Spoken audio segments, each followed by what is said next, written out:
Socializing at work. Some people love it, some hate it. But here is the truth. You cannot escape it. Every workplace has two worlds. The worlds of tasks, deadlines, and deliverables, and the worlds of conversations, relationship, and impressions. And very often, it's not just what you do matters, it's how people know you. So today, let's talk about socializing in workplaces. What it really means, why do we do it, the right ways to do it, and the traps to avoid, and ultimately, how to strike a balance that actually helps your career instead of hurting it.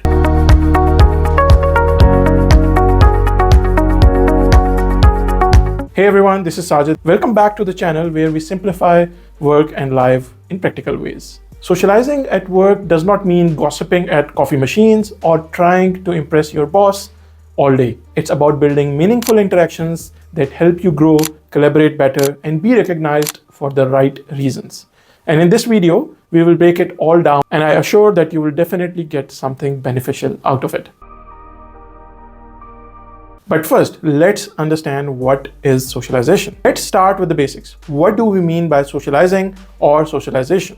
At its core, socialization is just an interaction, sharing, exchanging ideas, telling stories, listening, and ultimately building relationships. As human beings, we are social animals. The rise of social media proves it. We love to share experiences, tell stories about our lives, and listen to others.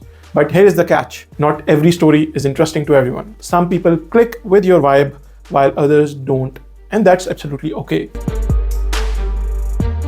In the workplace, socialization often revolves around tasks, jobs, milestones, and deliverables. You are not just talking about weekend plans, you are discussing what you're working on, what challenges you face, and what progress you have made. And through these conversations, people slowly form an impression of you. If you're interested in such videos, I would say stay tuned because I publish such videos on weekly basis. Now, let's first understand why do we even socialize at work? Simply because without it, you are invisible. Think about it as no one knows who you are, what do you do, what do you bring to the table. The question is, how will they even value your contribution? Socializing gives people a reference point for you.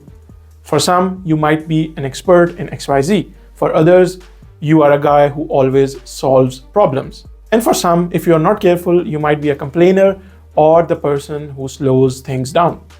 In short, socialization is the foundation of your reputation at work. Let's have a quick look at the approaches that you can take to socialize. For example, you just changed your job and now you're moving to a new company. Now you have two options to socialize. Option A is that you first socialize and then build your identity. Option B is you build your identity first and then socialize. Let's first understand option A, which is socialize first and then build your identity. At first, people appreciate your energy, your enthusiasm, your communication skills. You build relationships quickly and people start to know you.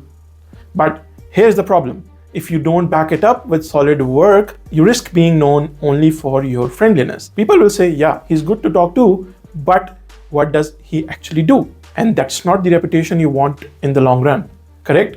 Now, option B is you build your identity first and then socialize.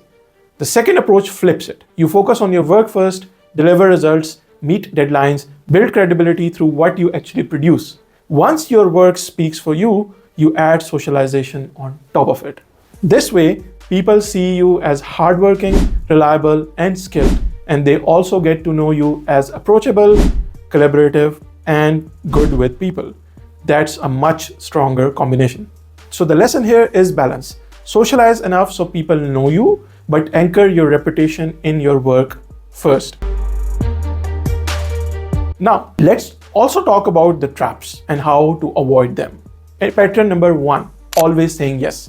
If you say yes to everything, every request, and every task, you'll burn yourself out and people may see you as someone who can be taken advantage of. And definitely it's not something good for you in the long run.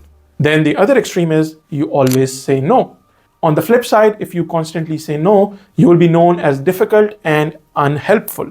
Both extremes damage your reputation. Then, following the wrong leaders. Every workplace has hippos, highest paid person's opinion.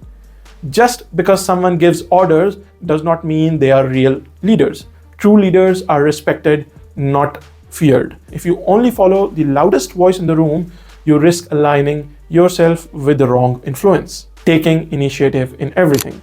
Initiative is great, but if you try to own everything, you spread yourself thin. People may even see you as someone who oversteps. The smarter move is to focus on your core responsibilities first. Once those are strong, you can take initiatives in side areas strategically. Striking the balance. So, what's the right formula? Should you go for option A or option B? My recommendation would be do your core work first, which is option B. Let your results become your foundation. Socialize strategically. Connect with colleagues, share ideas, show interests in others. Know when to speak and when not to. Sometimes silence is more powerful than jumping into every discussion. Build authentic relationships. Don't try to impress, try to connect. People value genuineness. When you strike this balance, you'll be known both for your skills and your personality. And that's what makes someone truly respected in workplace. Socializing in the workplace is not optional, it's essential, but it has to be done with balance. Avoid traps of overdoing it. And remember, it's not about being liked, it's about being respected. If you found this video helpful, hit the like button and stay tuned for more content like this. Tell me in comments, do you prefer to socialize first and then build your identity, or do you focus on your work first before socializing? I would love to hear your approach. And looking forward to hearing from you, and see you in the next one.